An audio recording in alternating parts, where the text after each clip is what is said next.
yang berjumlah dari 9 orang.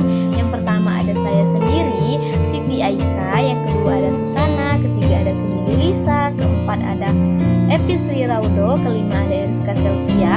Keenam ada Siti Halimah. Yang ketujuh ada Putri Parasala Sabila. Yang kedelapan ada Puji Punjung Sari. Dan yang terakhir ada Sofia. Kami dari Universitas Islam Negeri Raden Fata Palembang, Fakultas Ilmu Tarbiyah dan Keguruan, Prodi Pendidikan Islam Anak Usia Dini, kelas PAUD 3 semester 3. Di sini kami dari kelompok KB menjelaskan materi tentang model program pengembangan kurikulum internasional, Montessori dan kreatif kurikulum. Selamat menyaksikan. Langsung saja, di sini saya akan menjelaskan pada bagian A, yaitu sejarah model pembelajaran Montessori. Model pembelajaran Montessori merupakan model penelitian yang diperkenalkan oleh seorang penganut agama Katolik. Metode Montessori mengacu pada pembelajaran yang dikembangkan oleh Maria Montessori, seorang dokter wanita dari Italia pada tahun 1870. Menurut filsafat Dr. Montessori, anak belajar dengan baik dalam kehidupan sesuai urutan untuk merangsang serta mempermudah anak dalam menyerap kognitif atau pemikiran mereka dalam lingkungan. Metode pembelajaran Montessori meyakini bahwa pendidikan sudah dimulai sejak anak lahir. Metode Montessori mempunyai landasan pemikiran bahwa pada tahun awal seorang anak mempunyai sensitif periode atau masa peka. Assalamualaikum warahmatullahi wabarakatuh. Perkenalkan, nama saya Susana, NIM 1930210108. Baiklah, di sini saya dari kelompok B yang akan menjelaskan materi bagian B, yaitu prinsip dan konsep umum model pembelajaran Montessori. 1. Kurikulum. Kurikulum dan pendekatan Montessori memiliki area-area yang menjadi pusat latihan. Dasar pendidikan Montessori menekankan pada 3 hal, yaitu pendidikan sendiri, masa peka, dan kebebasan. A. Pendidikan sendiri, pedosentris. Menurut Montessori, anak-anak memiliki atau kekuatan dalam dirinya untuk berkembang sendiri. Anak-anak memiliki hasrat alami untuk belajar, ada bekerja bersamaan dengan keinginan yang kuat untuk mendapatkan kesenangan. Anak lebih senang melakukan aktivitas daripada sekedar dihibur atau dimanja. Anak tidak pernah berpikir bahwa belajar sebagai sesuatu yang tidak menyenangkan. Anak akan selalu mencari sesuatu yang baru untuk dikerjakan, yaitu sesuatu yang memiliki tingkatan yang lebih sulit dan menantang. B. Masa peka. Masa peka ialah masa yang sangat penting dalam perkembangan seseorang anak. Ketika masa peka datang, maka anak harus segera difasilitasi dengan alat-alat pemain yang mendukung aktualisasi potensi yang muncul. Guru memiliki kewajiban untuk mengobservasi munculnya masa peka dalam diri anak. C. Kebebasan. Kebebasan menjadi hal penting dalam pembelajaran Montessori.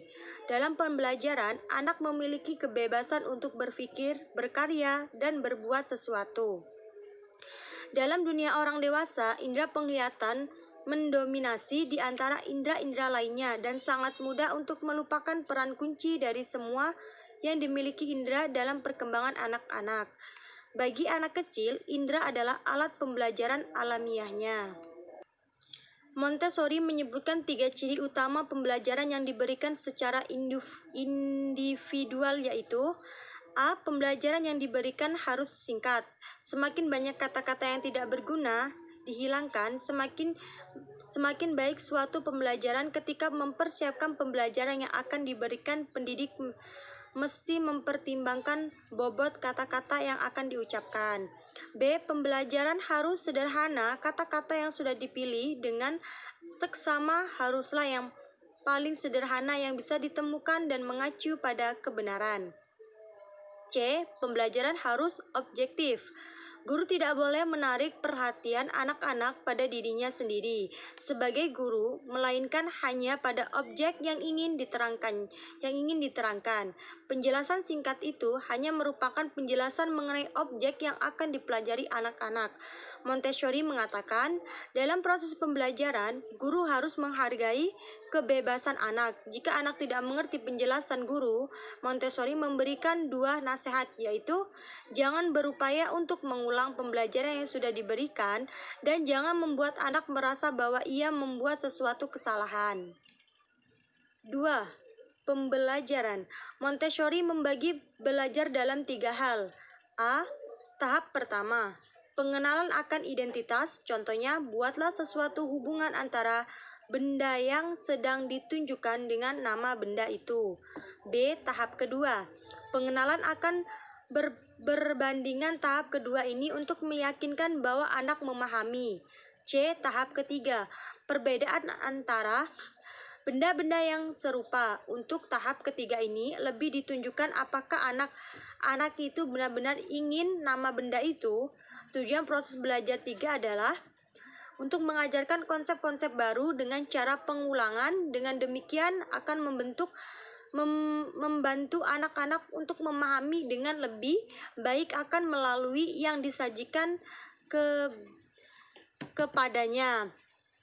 Cara ini juga membantu guru-guru melihat seberapa baik anak-anak menguasai dan menyerap apa yang sedang diajarkan kepada mereka. Sekian, terima kasih. Assalamualaikum warahmatullahi wabarakatuh. Harus objektif. Guru tidak boleh menarik perhatian anak-anak pada dirinya sendiri sebagai guru, melainkan hanya pada objek yang ingin diterangkan. Penjelasan singkat itu hanya merupakan penjelasan mengenai objek yang akan dipelajari anak-anak. Montessori mengatakan, dalam proses pembelajaran, guru harus menghargai kebebasan anak. Jika anak tidak mengerti penjelasan guru, Montessori memberikan dua nasihat, yaitu jangan berupaya untuk mengulang pembelajaran yang sudah diberikan dan jangan membuat anak merasa bahwa ia membuat sesuatu kesalahan. 2. Pembelajaran. Montessori membagi belajar dalam 3 hal. A. Tahap pertama, pengenalan akan identitas. Contohnya, buatlah sesuatu hubungan antara benda yang sedang ditunjukkan dengan nama benda itu. B. Tahap kedua, pengenalan akan berbandingan. Tahap kedua ini untuk meyakinkan bahwa anak memahami. C. Tahap ketiga, perbedaan antara benda-benda yang serupa. Untuk tahap ketiga ini lebih ditunjukkan apakah anak itu benar-benar ingin nama benda itu. Tujuan proses belajar 3 adalah untuk mengajarkan konsep-konsep baru dengan cara pengulangan. Dengan demikian akan membantu anak-anak untuk memahami dengan lebih baik akan melalui yang disajikan kepadanya. Cara ini juga membantu guru-guru melihat seberapa baik anak-anak menguasai dan menyerap apa yang sedang diajarkan kepada mereka. Sekian, terima kasih. Assalamualaikum warahmatullahi wabarakatuh. Baiklah, Assalamualaikum warahmatullahi wabarakatuh. Perkenalkan, nama saya Cindy Yulisa, NIM 1930210131. Baiklah, di sini saya akan menyampaikan materi sambungan dari materi bagian B, yaitu tentang metode. Adapun metode yang digunakan dalam pembelajaran Montessori adalah sebagai berikut. 1. Metode eksperimen, di mana metode ini menuntut keaktifan anak untuk melakukan percobaan sendiri, mengamati proses dan hasil percobaan yang dilakukan. Dengan eksperimen ini, anak dapat mencari dan menemukan jawaban atas persoalan yang dihadapinya dengan berpikir dan bekerja sama secara sistematis. Yang kedua yaitu metode demonstrasi. Metode ini dapat dilakukan dengan cara memperlihatkan suatu bentuk, proses, atau kejadian tertentu agar dapat diikuti oleh anak. Dengan metode ini, selain melihat, anak juga dituntut untuk mendengarkan keterangan guru agar tujuan demonstrasi dapat tercapai. Yang ketiga yaitu metode pemberian tugas. Metode pemberian tugas ini dapat dilakukan dengan melalui latihan-latihan. Montessori meyakini bahwa melalui latihan-latihan yang diterapkan, anak pasti akan mengalami suatu perkembangan. Namun ia juga menekankan bahwa meskipun anak mengalami perkembangan, tidak berarti bahwa anak akan dibiarkan untuk berjalan sendiri. Melainkan, guru tetap mengamati setiap perkembangan yang terjadi secara terus-menerus. Yang keempat yaitu penilaian. Pada model pembelajaran Montessori, penilaian dilakukan dengan teknik observasi. Evaluasi hasil belajar menurut model Montessori bukan mengoreksi. Adapun penilaian yang dapat dilakukan oleh guru diantaranya usaha dan pekerjaan anak dihargai sebagaimana adanya. Yang kedua yaitu rapat tidak menggunakan sistem ranking seperti angka dan nilai A, B, C, dan D, namun dipicu dengan kompetisinya. Tidak mengenal sistem hukuman atau imbalan. Yang kelima, adapun sarana dan media pembelajaran. Metode dan media pembelajaran ciptaan Montessori dibagi menjadi 3 bagian, yaitu motorik, sensorik, dan bahasa. Penekanan utama ditujukan pada pengembangan alat-alat indera. Sarana dan media yang digunakan dalam model pendidikan Montessori yaitu alat-alat permainan panca indera. Montessori termasuk tokoh yang meyakini bahwa panca indera adalah pintu masuknya berbagai pengetahuan ke dalam otak manusia. Adapun ada beberapa alat permainan yang dapat digunakan untuk mengembangkan panca indera. Alat ini dikemukakan sebagai berikut, yaitu 1. Alat permainan untuk panca indera penglihatan, di mana untuk melatih daya penglihatan dapat digunakan beberapa alat, antara lain dengan menggunakan silinder dengan baloknya yang sesuai dengan silindernya. Yang kedua yaitu alat untuk indera peraba atau perasa, yaitu untuk melatih indera perasa digunakan papan yang dibagi menjadi kotak-kotak. Kotak-kotak ini diselingi halus dan kasar. Sesudah perasaan halus dan kasar diberitahu oleh guru, anak kemudian meraba sendiri sambil mengatakan apakah benda yang dirabanya halus dan atau kasar. Sementara indera perasa untuk suhu dilatih untuk menggunakan bejana yang berisi air hangat, dingin, dan sedang.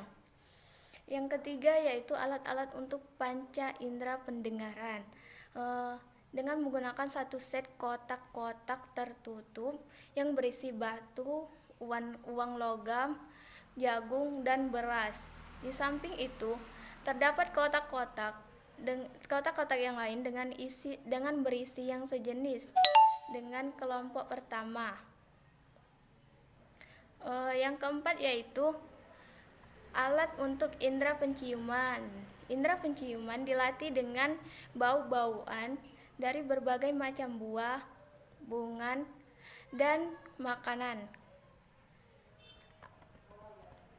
Baiklah, mungkin itu saja yang dapat saya sampaikan. Lebih dan kurang saya mohon maaf. Wabillahi taufiq wal hidayah. Wassalamualaikum warahmatullahi wabarakatuh. Terima kasih. Baiklah, saya Evi Sri Raudo. Di sini saya akan melanjutkan pemaparan materi dari kelompok saya. Pada bagian C, prinsip-prinsip metode pembelajaran Montessori. 5 prinsip dalam metode pembelajaran Montessori. Yang pertama, menghormati anak. Model pembelajaran Montessori menekankan pada rasa saling menghormati antara guru dengan murid dan murid dengan guru.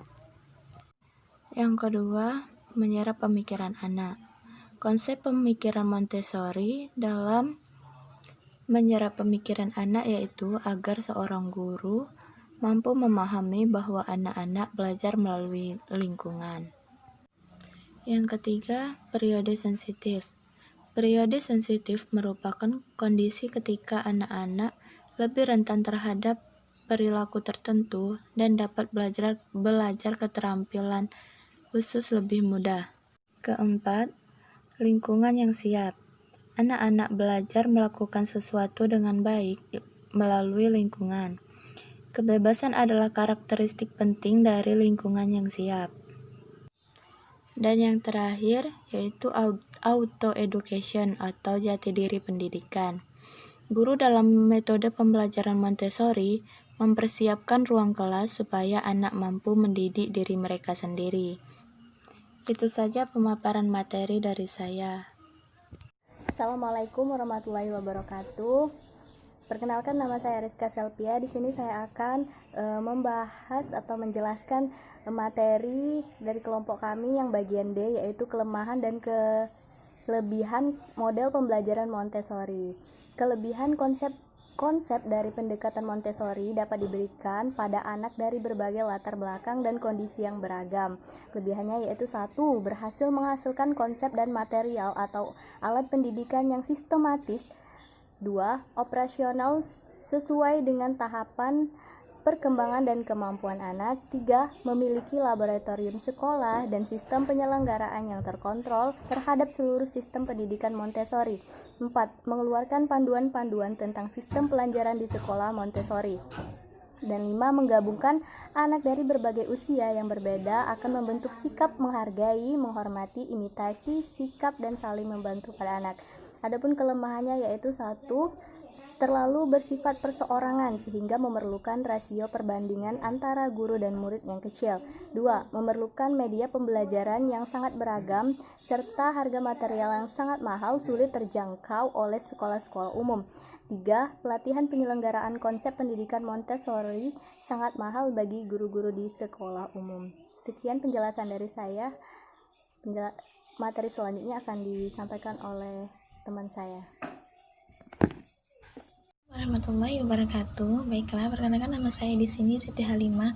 Baiklah, saya akan menjelaskan pada poin E, yaitu esensi metode Montessori. Menurut Montessori, pendidikan anak harus sesuai dengan tahap-tahap perkembangan anak.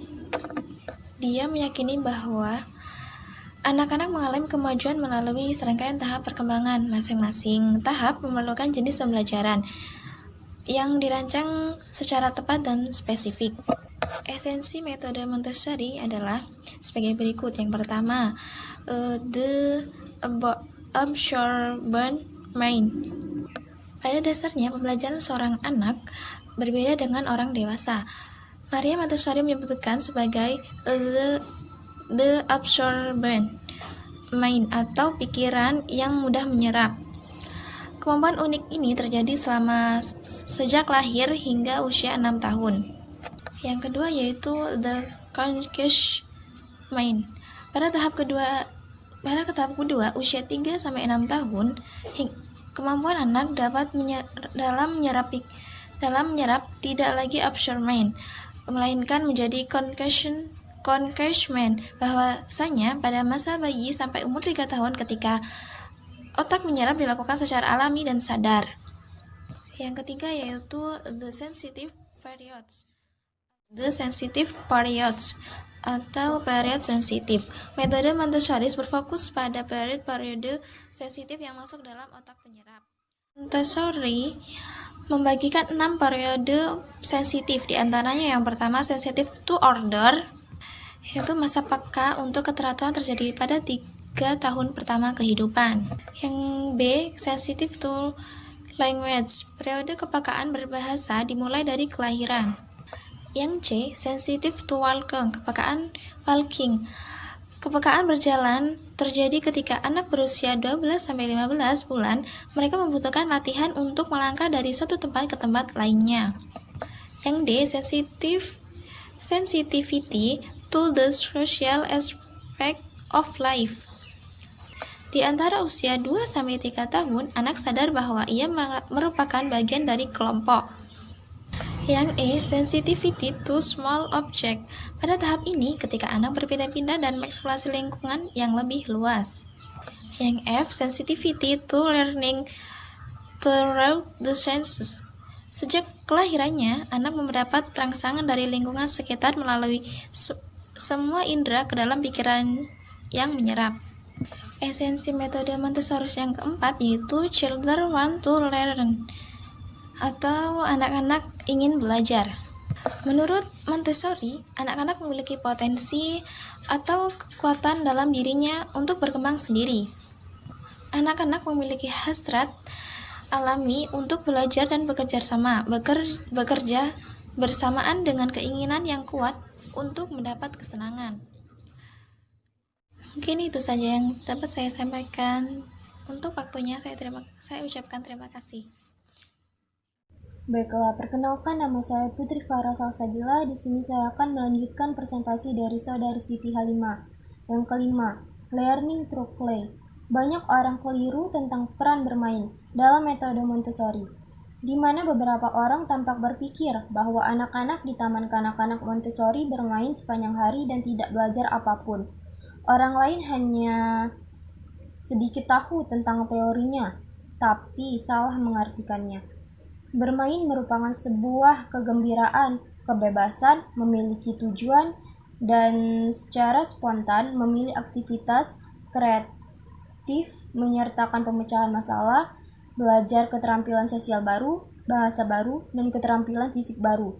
Bermain sangat penting pada anak kecil untuk membantunya belajar ide baru dan meletakkannya dalam praktek untuk menyesuaikan dengan lingkungan sosial dan mengatasi permasalahan emosional.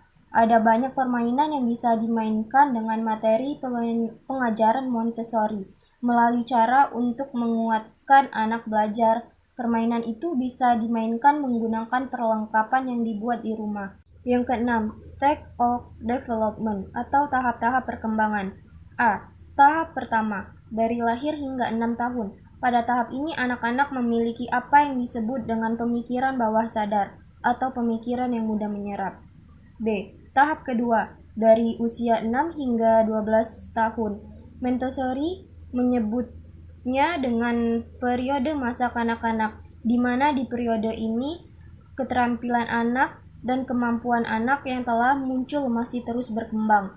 C. Tahap ketiga, dari 12 hingga 18 tahun. Periode ini dikenal dengan masa remaja, di mana periode ini merupakan masa terjadinya perubahan fisik yang besar. Yang ketujuh, encouraging independence atau mendorong kemandirian. Sejak awal anak berusaha untuk bebas dan cara terbaik untuk membantunya mencapai itu adalah dengan menunjukkan padanya keterampilan yang perlukan agar berhasil. Sayangnya orang tua sering mencoba untuk membantunya terlalu banyak, dan itu merupakan cara yang salah. Oleh karena itu, Montessori menawarkan sebuah kurikulum yang disebut dengan Exercise of Practical Life atau latihan dari kehidupan praktis. Kurikulum tersebut berisi kegiatan-kegiatan sederhana yang rutin dilakukan setiap hari oleh orang dewasa untuk mengawasi dan mengontrol lingkungan di mana anak tinggal dan bermain. Baiklah, perkenalkan nama saya Fuji Punjungsari. Di sini saya akan melanjutkan pembahasan yang F, yaitu tokoh kurikulum kanak-kanak peringkat awal. Ahli falsafah yang mempengaruhi pembentukan kurikulum untuk kanak-kanak pada peringkat awal terdiri dari Maria Montessori. Maria Montessori merupakan wanita pertama yang berkelulusan dalam bidang perubatan dari sebuah university di Italia. Pada tahun 1906, beliau mendirikan satu sekolah untuk kanak-kanak istimewa yang terkenal sebagai Sekolah Montessori. Montessori mengemukakan beberapa konsep asas dalam pembentukan kurikulum kanak-kanak pada peringkat awal, antaranya yaitu 1. Minda yang mudah menyerap, 2. Persekitaran yang tersedia, 3. Didikan diri. Adapun minda yang mudah menyerap yaitu menurut Montessori, minda kanak-kanak mudah menyerap sesuatu maklumat yang diterima melalui deria mereka. Sebelum mereka bersedia untuk diajarkan konsep tersebut, seseorang kanak-kanak mulai menyerap kejadian yang berlaku di sekelilingnya dan menyusun pengalaman ini daripada saat kelahiran lagi. Yang kedua yaitu persekitaran. Yang mengelakkan perkembangan kanak-kanak adalah persekitaran yang lengkap dengan berbagai bahan yang akan menyokong pembentukan konsep dan pengetahuan kanak-kanak apabila kanak-kanak memerlukannya. Yang ketiga yaitu didikan diri. Kanak-kanak mampu menjelas persepsi mereka dan menyusun pengalaman melalui aktiviti yang sesuai apabila persekitaran mereka disusun secara lengkap dengan berbagai bahan pembelajaran yang menarik. Kanak-kanak berkebolehan menyusun pengetahuan mereka apabila mereka terlibat dalam sesuatu aktivitas pembelajaran. Adapun konsep atau asas di atas, Maria Montessori juga menjelaskan yaitu terdapat 4 jenis bahan pembelajaran. Yang pertama, bahan untuk latihan dan kemahirian hidup. Yang kedua, bahan sensori. Yang ketiga, bahan akademik. Yang keempat, bahan seni dan budaya. Menurut Montessori, guru hanya menunjuk aja cara yang betul bagaimana menggunakan bahan tersebut selepas kanak-kanak memilih aktivitas pembelajaran secara bebas dan sukarela. Yang ketiga yaitu didikan diri. Kanak-kanak mampu menjelas persepsi mereka dan menyusun pengalaman melalui aktiviti yang sesuai. Apabila persekitaran mereka disusun secara lengkap dengan berbagai bahan pembelajaran yang menarik, kanak-kanak berkebolehan menyusun pengetahuan mereka apabila mereka terlibat dalam sesuatu aktivitas pembelajaran. Adapun konsep atau asas di atas, Maria Montessori juga menjelaskan yaitu terdapat 4 jenis bahan pembelajaran. Yang pertama, bahan untuk latihan dan kemahirian hidup. Yang kedua, bahan sensori. Yang ketiga, bahan akademik. Yang keempat, bahan seni dan budaya. Menurut Montessori, guru hanya menunjuk aja cara yang betul bagaimana menggunakan bahan tersebut selepas kanak-kanak memilih aktivitas pembelajaran secara bebas dan sukarela. Kemajuan diri lebih penting dibandingkan fakta yang dipelajari untuk kemajuan intelektual. Montessori juga mengesyorkan kurikulum yang mengalahkan perkembangan fisikal melalui permainan luar dan permainan berbentuk ritma. Perkembangan sosial melalui perbincangan mengenai tingkah laku yang sesuai ketika bermain dan menghormati keperluan rekan sebayanya. Perkembangan intelektual melalui aktivitas penyusun dan mengumpul konsep seperti perbendaharaan kata, maklumat sains dan matematik, serta literasi yaitu mengenal abjad dan perkataan. Menurut falsafah Montessori yaitu yang pertama, ibu bapak patut diberi latihan dalam perkembangan kanak-kanak dan cara menggunakan pengetahuan ini dalam membimbing anak mereka. Yang kedua, terdapat tempo sensitif yang merupakan masa paling sesuai bagi kanak-kanak menerima maklumat dan konsep tertentu. Yang ketiga, kanak-kanak mampu melatih diri sendiri dengan bimbingan yang minimum daripada orang dewasa. Dan yang keempat, kanak-kanak yang biasa berdikari dalam proses pembelajaran akan terus belajar secara demikian apabila dewasa kelak. Yang kelima, maklumat yang diterima melalui Deria adalah maklumat asas dalam semua jenis pembelajaran. Yang keenam, bahan pembelajaran yang dibentukkan oleh Montessori melatihkan kanak-kanak berdikari dalam mengurus diri dan persekitarannya melalui pengalaman sebenar dan kegunaan bahan manipulatif dan betul diri. Yang ketujuh, guru akan meningkat pengetahuan mereka melalui pengalaman dengan kanak-kanak. Yang kedelapan, kanak-kanak memerlukan persekitaran dan alat pembelajaran yang tersusun dan bersaiz kanak-kanak. Yang kedelapan, guru perlu menyediakan persekitaran yang lengkap bagi membantu kanak-kanak belajar secara bebas. Yang kesembilan, peranan guru hanya membantu kanak-kanak, bukan memaksa ataupun menentu arah pembelajaran mereka. Baiklah, sekian pembahasan materi dari saya akhiri. Wassalamualaikum warahmatullahi wabarakatuh. Assalamualaikum warahmatullahi wabarakatuh. Perkenalkan, nama saya Sophia dari kelompok KB. Di sini saya akan menjelaskan bagian G, yaitu kelebihan dan kekurangan konsep pendidikan Montessori. Kelebihan pada konsep pendidikan anak usia dini Montessori, yang pertama dilihat dari sudut ilmu jiwa anak. Montessori membuka mata pengetahuan bahwa perkembangan setiap anak harus diamati. Pendidikan dan pengejaran wajib disesuaikan dengan perkembangan anak. Yang kedua, dari sudut pendidikan, Montessori menegaskan bahwa tiap pendidikan adalah pendidikan diri. Maka Montessori menggunakan kebebasan dan keaktifan anak sebaik-baiknya dalam metodenya agar setiap anak berkesempatan berkembang menurut pembawaannya dan bakat yang dimiliki setiap anak. Bagian C, yaitu dari sudut pengajaran, Montessori lah yang mengalihkan pusat pendidikan dari teacher-centered atau guru sebagai pusat pengajaran, satu-satunya sumber dalam belajar. Child-centered anak didik sebagai pusat dalam belajar. Anak didik mulai mandiri dalam belajar sesuai dengan timbulnya masa peka anak. Maka Montessori menggunakan minat spontan, otak aktivitas dan keaktifan anak pengajaran. Bagian yang kedua, 2 kekurangan pendidikan konsep Montessori tentang pendidikan anak usia dini.